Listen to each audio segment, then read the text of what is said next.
Time check, mga 5:10 AM. May mga tumitilaok ng mga manok. Tandaan mo lang, to set your day, mag-priming meditation ka.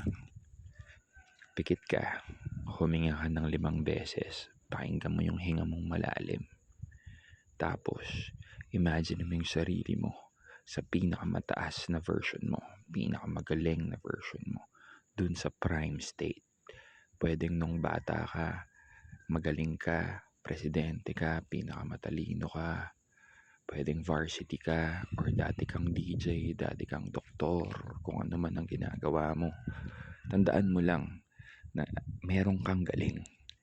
Pakiramdaman mo, dali mo yung sarili mo dun sa moment na yon, hanggang sa nararamdaman mo na yung unti-unting lumalakas ang spirito mo. Tapos nun, yun na, mataas ka na. Tinan mo to, agang kumakayod. Prime yan. 'Di ba? So parang ikaw, dapat galingan mo lang rin. Kasi may galing ka eh. Gisingin mo yung magaling na version mo. At yung pag-prime meditation sa umaga, nakakatulong yun. Follow for more. Bibigyan kita ng paraan kung paano ka makakapag-prime meditation within 5 minutes. See you later. Break it down, bro.